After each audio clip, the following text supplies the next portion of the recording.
നമസ്കാരം. ശ്രീകൃഷ്ണ കഥാമൃതം ഭാഗം 461. ഓം ഗം ഗണപതയേ നമ. ഓം സം സരസ്വതേ സ്വാഹ. ഓം ശ്രീ ഗുരുഭ്യോ നമ. ഓം ശ്രീ രംഗനാഥ ശർമ്മണേ നമ. നാരായണ നാരായണ നാരായണ നാരായണ നാരായണ നാരായണ നാരായണ നാരായണ നാരായണ നാരായണ നാരായണ. ഓം ഗം ഗണപതയേ നമ. ഓം ശ്രീകൃഷ്ണാർപ്പണമസ്തു. ഓം ശ്രീകൃഷ്ണായ പരബ്രഹ്മണേ നമ. ഓം ശ്രീകൃഷ്ണായ പരമാത്മനേ നമ. ഹരേ രാമ രാമ രാമ ഹരേ ഹരേ, ഹരേ കൃഷ്ണ കൃഷ്ണ കൃഷ്ണ ഹരേ ഹരേ. ശ്രീകൃഷ്ണ കഥാമൃതം ഭാഗം 461. സർഗം 213. ബലിയുടെ സുതലഗമനം ഉപേന്ദ്രാഭിഷേകം എന്നതിൽ 7ാമത്തെ ശ്ലോകമാണ് പറഞ്ഞു നിർത്തിയത്. എന്തായിരുന്നു അത്? നിൻ പാദഭക്തിയാൽ ആമട്ടുള്ളോർ വിഷയികവന്ധ്യരായി ദൈത്യർക്ക് ഈ ഭാഗ്യം അവിടേക്കെഴും കാരുണ്യമൊന്നിനാൽ. അതായത് പാപം ചെയ്തിട്ടുള്ളവരെ അല്ലെങ്കിൽ ഈശ്വരാധീനം ഇല്ലാത്ത ദൈത്യന്മാരിൽ ഒരാളായ ബലിയുടെ സന്ദർഭോചിതമായിട്ടുള്ള ദാനത്തിൽ ഉറച്ചു നിൽക്കുക കാരണം അങ്ങ് അദ്ദേഹത്തിന് ദേവന്മാർക്ക് കൂടി കിട്ടാത്തതായ അസുലഭ സന്ദർഭമായ ഇന്ദ്രപട്ടം സാവർണിമന്വന്തരത്തിൽ കിട്ടും എന്ന് അങ്ങ് വരം കൊടുക്കണ്ടായി. അതിൽ അവൻ്റെ മുത്തശ്ശൻ എന്നുള്ള നിലയ്ക്ക് എനിക്ക് സന്തോഷമുണ്ട് എന്നാര് പറഞ്ഞു? പ്രഹ്ലാദൻ പറഞ്ഞു. അത് കഴിഞ്ഞ് 8ാമത്തെ ശ്ലോകം നോക്കിക്കോളൂ. ലീലയ്ക്കു തീർത്ത പാത്തട്ടിലെങ്ങും നീ സമനെങ്കിലും. അതായത് വലിയൊരു ആശയവിനിമയാണിതേ. ലീലയ്ക്കു തീർത്ത പാർത്തട്ട്, ഭഗവാന്റെ ലീലയ്ക്ക് വേണ്ടിയിട്ടാണ് ഈ പ്രപഞ്ചം നിലകൊള്ളുന്നത് എന്ന് നമ്മൾ മനസ്സിലാക്കണം. അല്ലാണ്ട് എനിക്കും നിങ്ങൾക്കും വേണ്ടിയിട്ടുള്ളതല്ല, ഭഗവാന്റെ ലീലയ്ക്ക്. അതുകൊണ്ട് കാലചക്രം തിരിയുമ്പോൾ ചിലവർ സുഖിക്കും, ചിലവർ ദുഃഖിക്കും, ചിലവർക്ക് മിശ്രയോഗങ്ങളുണ്ടാവും. ഇതിലൊന്നിലും ആകാംക്ഷപ്പെടാതെ കണ്ട് തുര്യാവസ്ഥയിലേക്ക്, അതായത് മുമുക്ഷത്വത്തിലേക്ക് പോവുക എന്നുള്ളതാണ് ഒരു സാധാരണ മനുഷ്യൻ്റെ ഉത്തരവാദിത്തമായി മാറേണ്ടത് എന്ന് അവിടെ ജ്വലിപ്പിക്കണം. അല്ലെങ്കിൽ ധ്വനിപ്പിക്കണം. ജ്വലിപ്പിക്കല്ല, ധ്വനിപ്പിക്കുന്നു. ലീലയ്ക്കു തീർത്ത പാർത്തട്ടിലെങ്കും നീ സമനെങ്കിലും ആശ്രയിപ്പോർക്ക് തണലേകിടും കൽപ്പദ്രുമം പ്രഭു. നമ്മൾ സാധാരണക്കാർ പറയും ഭഗവാൻ എൻ്റെ പ്രാരബ്ധങ്ങൾ മാറ്റണില്ല എന്ന്. അത് അജ്ഞാനം കൊണ്ട് നമ്മൾ പറയാം. സത്യത്തിൽ എന്താ സംഭവിക്കുന്നത്? ആശ്രയിപ്പോർക്ക് തണലേകിടും കൽപ്പദ്രുമം പ്രഭു. അങ്ങ് സമനാണോ? അല്ല. എന്നാലോ ആരാണ് അങ്ങയെ ആശ്രയിക്കുന്നത്? 100% അവർക്ക് തണലേകും. ഇത് നമ്മൾക്കറിയില്ല, കാരണം നമ്മൾ ഭഗവാനെ ആശ്രയിച്ചിട്ടില്ല. നമ്മൾ രാഷ്ട്രീയ പാർട്ടിക്കാരെ ആശ്രയിച്ചിട്ടുണ്ടാവും, അല്ലെങ്കിൽ അളിയനോ അമ്മാവനോ പോലീസാണെങ്കിൽ തെറ്റ് ചെയ്താലും പോലീസ് ഉണ്ടല്ലോ നമുക്ക് എന്ന് തെറ്റിദ്ധരിച്ചിട്ടുണ്ടാവും, അല്ലെങ്കിൽ കാശുണ്ടെങ്കിൽ ജുഡീഷ്യറിയിൽ നിന്ന് രക്ഷപ്പെടാമെന്ന് വിചാരിച്ചിട്ടുണ്ടാവും. ഇതൊക്കെ തെറ്റാണ്. അതെല്ലാം എന്താണെന്നാ പറയുക, നൈമിഷിക വിജയങ്ങളാണ്. ആധ്യാത്മിക വിജയം എന്നുള്ളത് ഫോർ എവറാണ്, കാലത്തിനും മീതിയാണത്. അതുകൊണ്ട് ലീലയ്ക്കു തീർത്ത പാർത്തട്ടിലെങ്ങും നീ സമനെങ്കിലും ആശ്രയിപ്പോർക്കു തണലേകിടും കൽപ്പദ്രുമം പ്രഭോ. ഭഗവാനോദിനാൻ വത്സ പ്രഹ്ലാദ സുഖമാംവിധം പൗത്രനോടൊത്തുവാണാലും സുതലത്തിങ്കൽ നീയനീ. അപ്പോൾ പറഞ്ഞു, ഒരു കാര്യം ചെയ്യാം, ഏതായാലും പൗത്രൻ സുതലത്തിലേക്ക് പോവാണ്, അങ്ങും പോയിക്കോളൂ, അവിടെ ഞാൻ കാവലുണ്ടെന്നാ. എന്നെ എപ്പോഴും കണ്ടുകൊണ്ടിരിക്കാം. ഇതാണ് നമ്മൾ മനസ്സിലാക്കേണ്ടത്. ഇതാണ് ഭഗവാൻ പറഞ്ഞത്. ഭഗവാൻ ഓദിനാൻ, ഭഗവാൻ പറഞ്ഞു വത്സ പ്രഹ്ലാദ, മകൻ എന്നാണ് വിളിച്ചത്, മകൻ. സുഖമാം വിധം പൗത്രനോടൊത്തുവാണാലും സുതലത്തിങ്കൽ നീ കാണാമെന്നും ഗതയുമായ വിടം നിൽപ്പതായി ഞാൻ. ഇനി എന്താ വേണ്ടത്? കാണാം എന്നും ഗതയുമായ വിടം നിൽപ്പതായി ഞാൻ.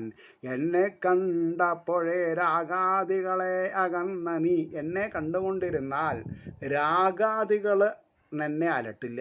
ഇപ്പം നമ്മളെ അലട്ടണത് എന്താ? രാഗാദികൾ, അനുരാഗങ്ങൾ, വസ്തുക്കളോടും വ്യക്തികളോടും.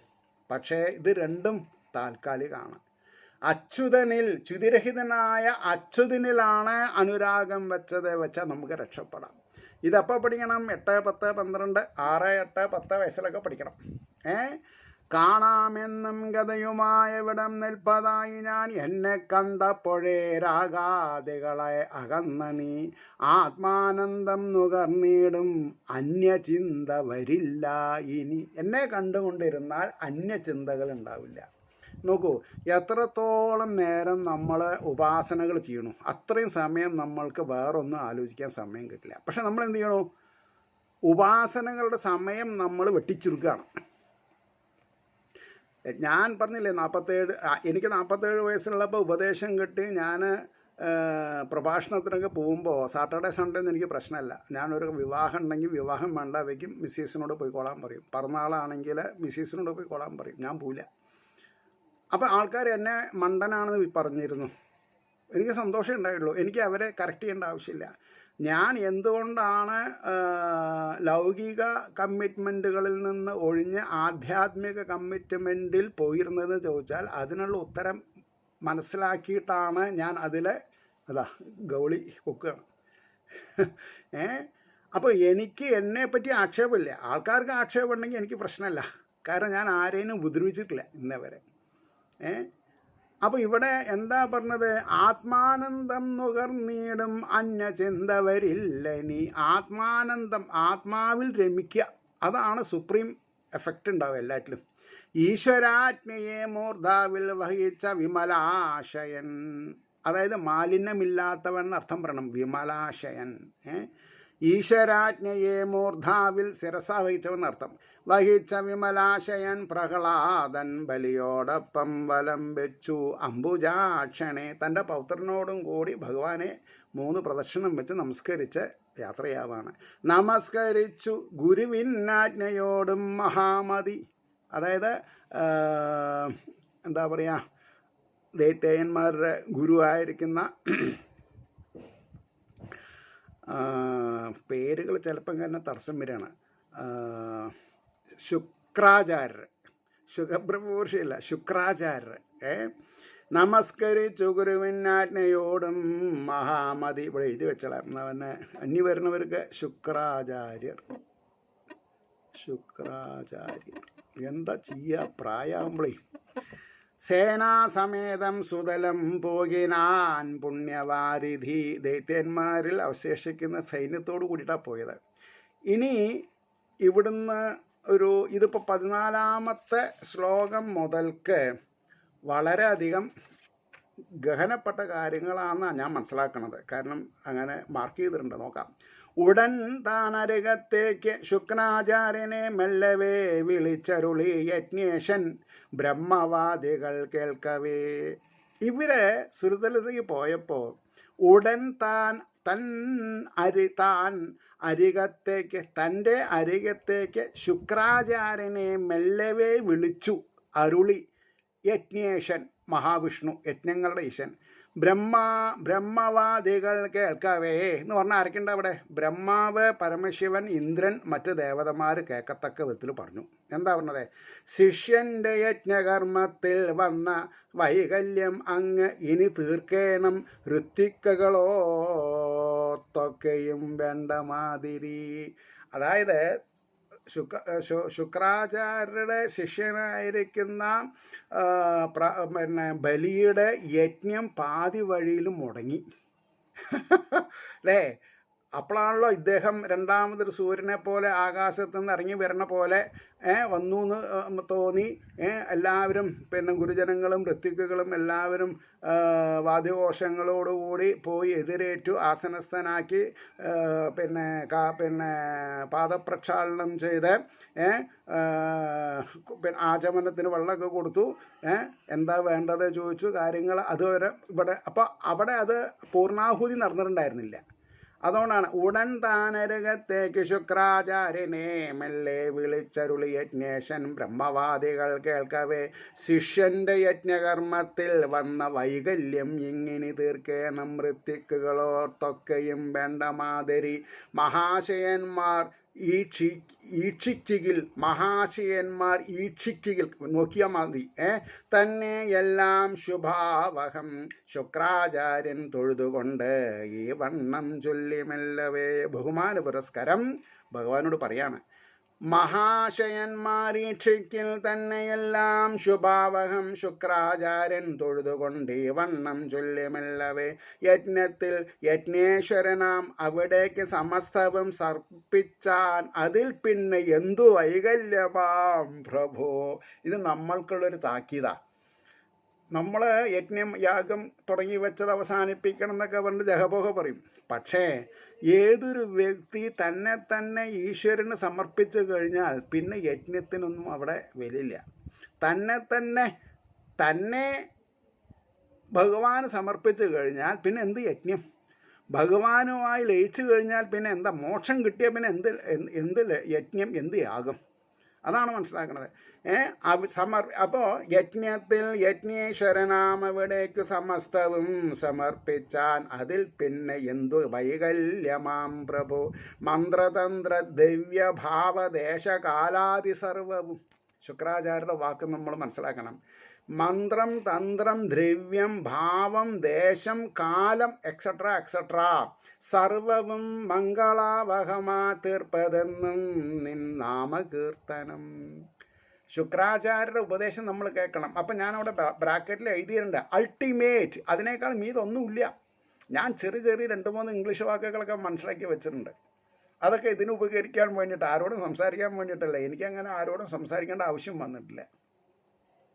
എന്താ ചെയ്യുക? Important, very important, true, ultimate എന്നൊക്കെ തന്നെ അറിയുള്ളൂ എനിക്ക്. അതുകൊണ്ടാണ് പറഞ്ഞത് മന്ത്രതന്ത്ര ദൈവ്യഭാവദേശകാലാദി സർവവും മംഗളാവഹമായി തീർപ്പതെന്നും നിന്നാമകീർത്തനം. ഈ ഒരു ശ്ലോകം ഞാൻ എപ്പോഴും മനസ്സിൽ വയ്ക്കും. എൻ്റെ ഗുരുനാഥൻ പറഞ്ഞത് ഏത് സപ്താഹത്തിനും നവാഹത്തിനും അല്ലേ?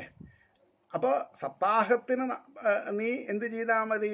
ആരതി ഒഴിയുമ്പോൾ ഹരേ രാമ രാമ രാമ ഹരേ ഹരേ, ഹരേ കൃഷ്ണ കൃഷ്ണ കൃഷ്ണ ഹരേ ഹരേ ഒരു 3 ഉരു ജപിക്കുക. അതോടുകൂടി പൂജാരി ആരതി ഒഴിഞ്ഞ് സമർപ്പിക്കുക. ഇനി ദേവീ ഭാഗവതാണെങ്കിൽ അമ്മേ നാരായണ, ദേവി നാരായണ, ലക്ഷ്മി നാരായണ, ഭദ്രേ നാരായണ. അപ്പോൾ അത് സത്യം പറഞ്ഞാൽ ഭാഗവതം മാത്രമേ അദ്ദേഹം കാലകരണപ്പെടുന്നതിൻ്റെ മുമ്പ് ഞാൻ ചെയ്തിട്ടുണ്ടായിരുന്നുള്ളൂ. പിന്നെ ഞാൻ 2013 റിട്ടയർ ചെയ്തതിൻ്റെ ശേഷമാണ് ആദ്യമായിട്ട് എൻ്റെ കുടുംബക്ഷേത്രത്തിൽ ഓങ്ങല്ലൂർ കിഴക്കേ പന്തല്ലൂർ ഭഗവതി ക്ഷേത്രം എന്ന് പറയും.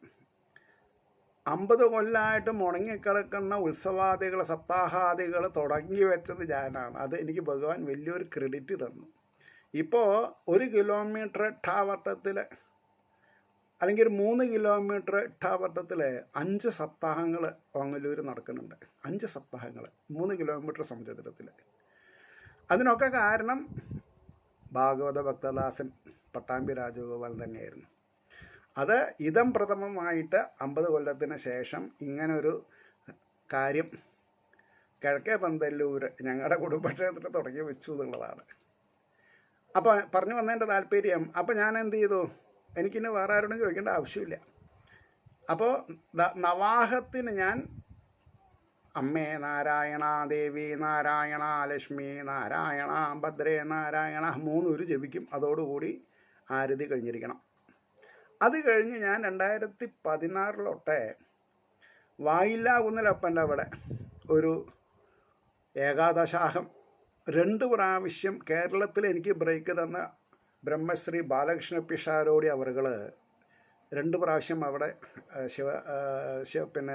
ശിവപുരാണം 11 ദിവസം ചെയ്തിട്ടുണ്ട്. അപ്പോൾ ഞാൻ അവിടെ ഈ എന്താ പറയുക, വയലാകുന്നലപ്പൻ ദേവസ്വം അല്ലെങ്കിൽ അവിടെ ഭഗവതി ഉണ്ട്. ആ ദേവസ്വത്തിൻ്റെ കീഴേടായിട്ട് ഒരു ശ്രീരാമചന്ദ്രസ്വാമി ക്ഷേത്രവും ഒരു ഗണപതി ക്ഷേത്രമുണ്ട്. അവിടെ ഞാൻ 2 സപ്താഹം ചെയ്തിട്ടുണ്ട്. അപ്പോൾ എന്നെ ആ കടമ്പഴിപ്പുറക്കാർക്ക് അറിയാം. അപ്പോൾ അവർ എന്നെ കോണ്ടാക്ട് ചെയ്തു. ഞാനവിടെ ഒരു ഏകാദശാഹം ശിവപുരാണത്തിന് ആചാര്യനായി പോയി.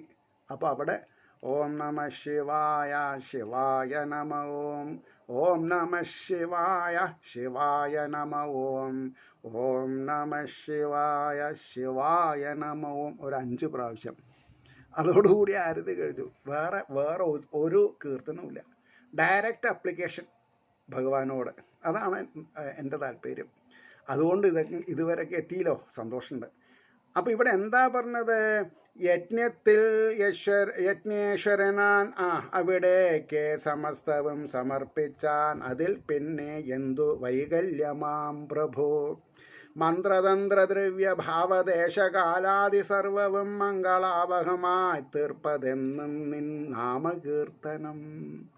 നാമകീർത്തനം. ഭഗവാന്റെ നാമങ്ങൾ ഉച്ചരിച്ചു കൊണ്ടിരിക്കുക.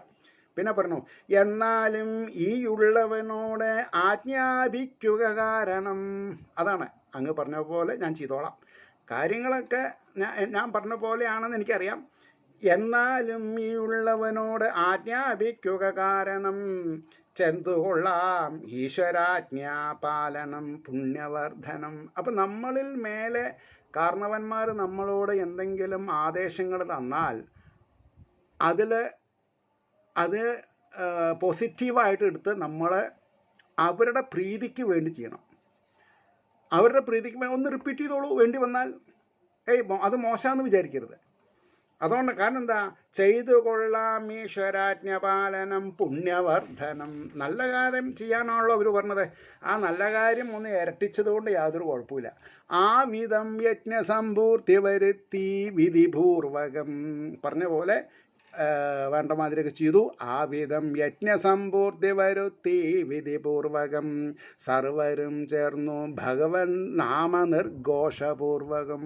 എല്ലാവരും കൂടി ഇരുന്ന് എന്ത് ചെയ്തു? ഭഗവാന്റെ നാമസങ്കീർത്തനാദികളെ കൊണ്ട് ആ യജ്ഞം സമാപിച്ചു.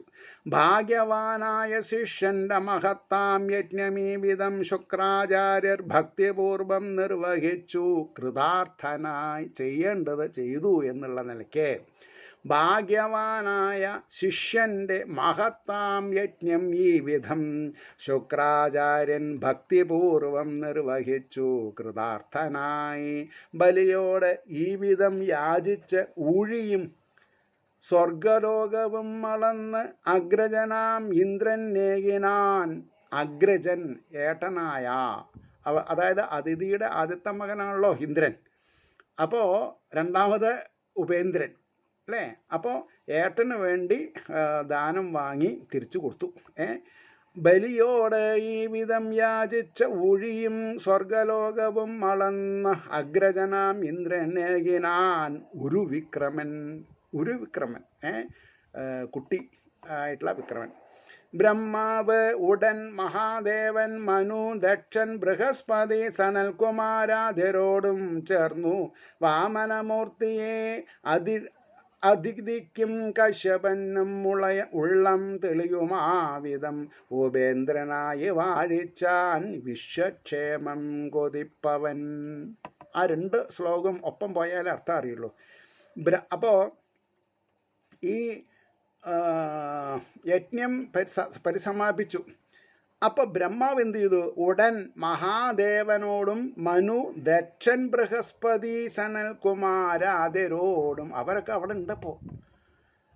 അവിടെ ആദ്യം ബ്രഹ്മാവ് എന്ന് പറഞ്ഞു, പിന്നെ ശിവൻ എന്ന് പറഞ്ഞു, പിന്നെ ഇന്ദ്രൻ ഉണ്ട് എന്നുള്ളത് ശരിയാണ്. പിന്നെ ദക്ഷനും മനുവും ബൃഹസ്പതിയും സനൽകുമാരാധ്യന്മാരും അവിടെ ഉണ്ടായിരുന്നു എന്ന് ഇപ്പോഴാണ് മനസ്സിലാവുള്ളൂ നമ്മൾക്ക്. സനൽകുമാരാധ്യരോടും ചേർന്ന് വാമനമൂർത്തിയെ അതിഥിക്കും കശ്യപനും ഉള്ളം തെളിയുമാവിധം. അതായത് അപ്പോൾ ആ ബ്രാഹ്മണ കുമാരൻ വടുവായി വന്ന ബ്രാഹ്മണകുമാരൻ്റെ ഇപ്പോഴത്തെ അച്ഛനും അമ്മയാണ് ആരാണ്? അതിഥിയും കശ്യപ പ്രജാപതിയും. അപ്പോൾ അവരുടെ മകൻ എന്നുള്ള നിലയ്ക്ക് അവരുടെ സവിധത്തിൽ വെച്ച് അവരുടെ മുന്നിൽ വെച്ച് ഉപേന്ദ്രനായിട്ട് അഭിഷേകം ചെയ്തു. എന്തിനു വേണ്ടി? ഉപേന്ദ്രനായി വാഴിച്ചാൻ വിശ്വക്ഷേമം കൊതിപ്പവൻ. എന്നിട്ടോ വേദധർമാദിയാം സർവം അഭിവൃദ്ധിപ്പെടുത്തുവാൻ. ഈ യജ്ഞങ്ങളും യാഗങ്ങളും ഒക്കെ എന്തിനു വേണ്ടിയിട്ടാണ് ചെയ്യണത്?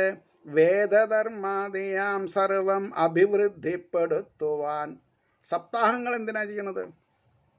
കോർപ്പസ് ഫണ്ട് ഉണ്ടാക്കാനല്ല, ലൗകിക ആഗ്രഹങ്ങൾ സബലീകരിക്കാനല്ല. വേദധർമാദിയാം സർവം അഭിവൃദ്ധിപ്പെടുത്തുവാൻ. പുരാണ ഇതിഹാസങ്ങൾ, വേദങ്ങൾ, ഉപനിഷത്തുകളിലുള്ള സ്റ്റേറ്റ്മെൻറ്റ്സ്, പ്രസ്താവനകൾ ഭക്തിയോടുകൂടി ഭക്തജനങ്ങളെ മനസ്സിലാക്കിക്കാൻ വേണ്ടിയിട്ടാണ്. അതിന് തകുന്ന ആചാര്യനായിരിക്കണം. പറഞ്ഞ പ്രശ്നമുണ്ടോ? അപ്പോൾ ഭക്തിശ്രദ്ധയോടുകൂടി ഉപദേശ ശകലങ്ങൾ വാരി വിതരണം. ഒരു സപ്താഹത്തിൽ ആൾക്കാർക്ക് ആധ്യാത്മികമായ ഒരു പിടിവള്ളി കയ്യിൽ കൊടുത്ത് അതുകൂടെ കരകയറാൻ ഉള്ള ഊർജം ആചാര്യൻ സമ്പാദിച്ചു കൊടുക്കണം. അല്ലെങ്കിൽ ആ യജ്ഞം ശരിയായില്ല എന്ന് തന്നെ വേണം പറയാൻ.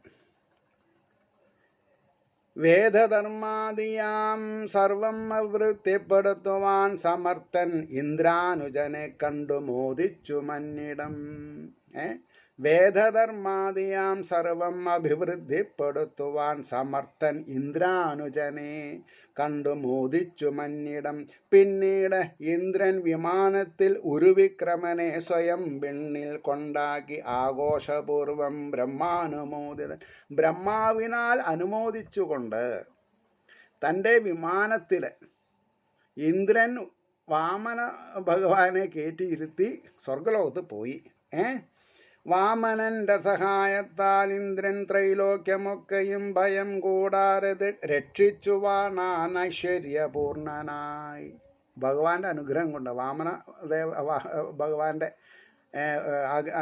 അനുഗ്രഹം കൊണ്ട്.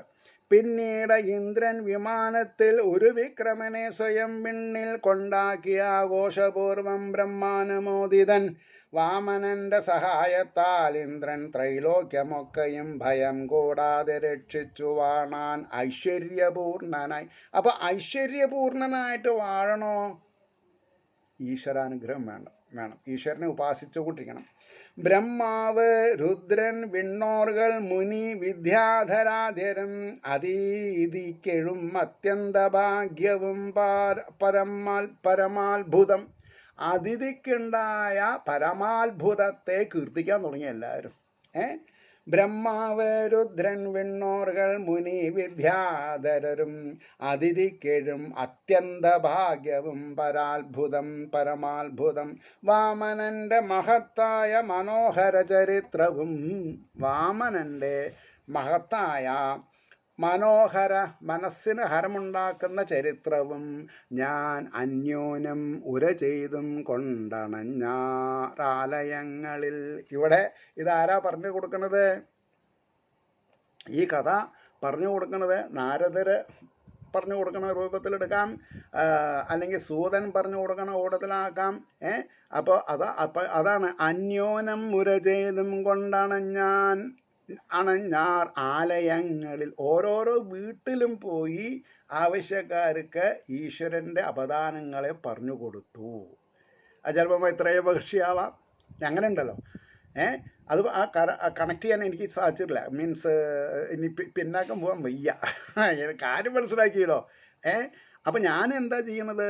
നിങ്ങൾ വീട്ടിലേക്ക് യൂട്യൂബിൻ്റെ സഹായത്തോടെ വന്നിട്ട് ഈ കഥകൾ, ഇതേപോലെയുള്ള കഥകൾ അടിച്ചു പറയണു. എന്തിനു വേണ്ടി? അന്യോന്യം മുര ചെയ്തും കൊണ്ടണഞ്ഞാറാലയങ്ങൾ. ഇവിടെ അത് ഞാൻ യൂട്യൂബിലെന്ന് മാത്രം. എന്തിനു വേണ്ടിയിട്ട്? നിങ്ങൾക്ക് എത്ര സമയം ഇതിൽ ചിലവാക്കാൻ സാധിക്കുമോ അത്രയും നിങ്ങൾക്ക് ആനന്ദിക്കാം. ഞാൻ അത് ഗ്യാരണ്ടി ഞാൻ പറയാം. മനസ്സിലായില്ലേ? കേൾക്കുകിൽ തന്നെ പാപങ്ങളകലും വിശ്വപാവനം.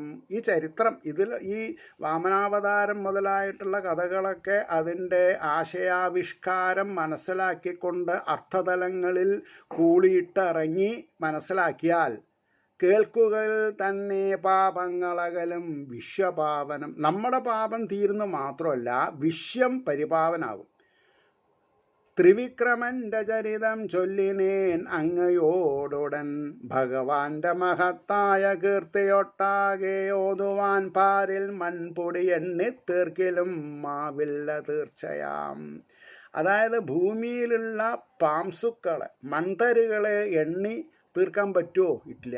എന്നാൽ പിന്നെ ഇത് തീർത്താൽ കൂടി ഭഗവാന്റെ അനുഭൂതികളെ അല്ലെങ്കിൽ ഭഗവാന്റെ പരാക്രമങ്ങളെ ഭഗവാന്റെ ശ്രേഷ്ഠമായിട്ടുള്ള കാര്യങ്ങളെ പറഞ്ഞു തീർക്കാൻ പറ്റില്ല. ഭഗവാന്റെ മഹത്തായ കീർത്തിയൊട്ടാകെ ഓതുവാൻ പാരിൽ മൺപൊടി എണ്ണി തീർക്കിലും മാവില്ല തീർച്ചയാം.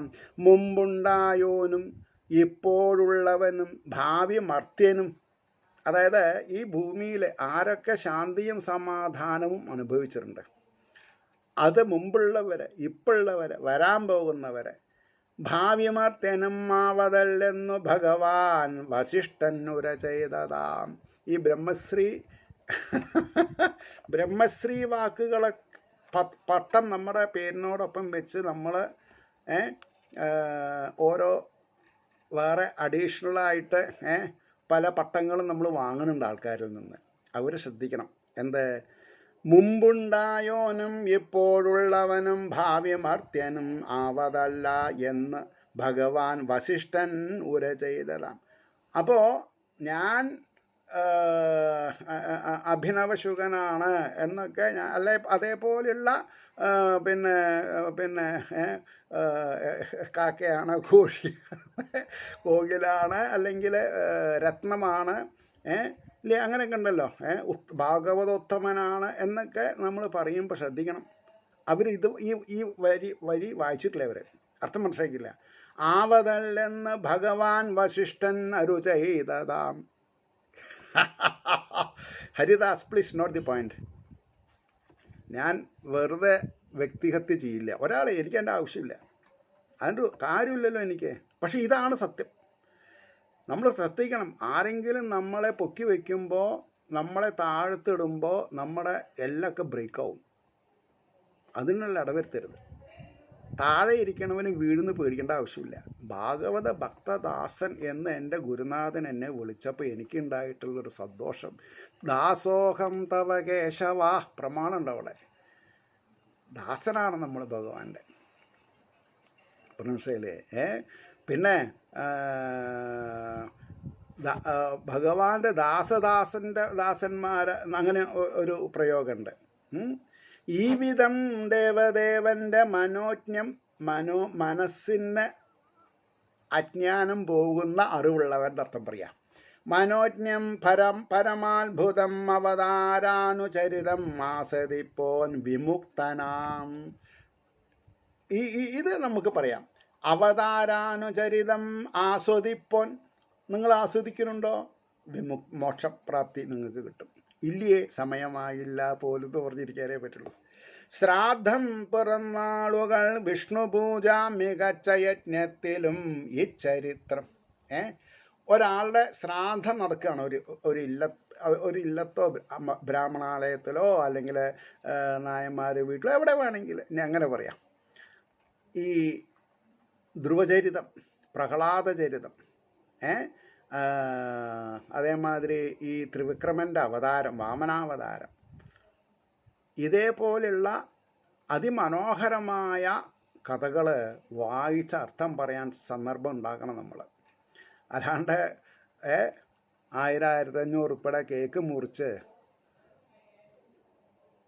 ഇല്ലാത്ത അസുഖം ഉണ്ടാക്കിയല്ല വേണ്ടത്. ശ്രാദ്ധം, പിറന്നാൾ, വെഡിങ് ഡേ, വിഷ്ണുപൂജ, മികച്ച യജ്ഞത്തിലും ഈ ചരിത്രം കീർത്തിക്കിൽ എല്ലാം പരിശുദ്ധമായി തീർന്ന് അങ്ങൊക്കെയുണ്ടാം ഭഗവത് കടാക്ഷം. ആരാണ് ഇത്? വിവാഹ ദിവസം, പിറന്നാള്, ശ്രാദ്ധം, നല്ല നല്ല ദിവസങ്ങളിൽ ഇതേപോലെയുള്ള അവതാരങ്ങൾ അർത്ഥസഹിതം പറഞ്ഞ് മനസ്സിലാക്കണം. അല്ലാണ്ട് വായിച്ച് കാശ് കൊടുത്താൽ പോരാ. അർത്ഥം പറഞ്ഞ് ബോധ്യമാവണം നമുക്ക് രക്ഷപ്പെടാം. മനസ്സിലായില്ലേ? ഭഗവത് കടാക്ഷം ഉണ്ടാവും തന്നെയാണ് പറഞ്ഞത്. ഇത് ശ്രീകൃഷ്ണകഥാമൃതേ കലികൽമഷനാശനെ വിഭൂതേ കാണ്ഡേ ത്രയോദശാധിക ദിശതമസർഗ സർവത്ര ഗോവിന്ദനാമ സങ്കീർത്തനം ഗോവിന്ദ ഗോവിന്ദ എന്ന് പറഞ്ഞ് വാക്കുകൾ ചുരുക്കുന്നു. നമസ്കാരം. നാളെ കാണാം.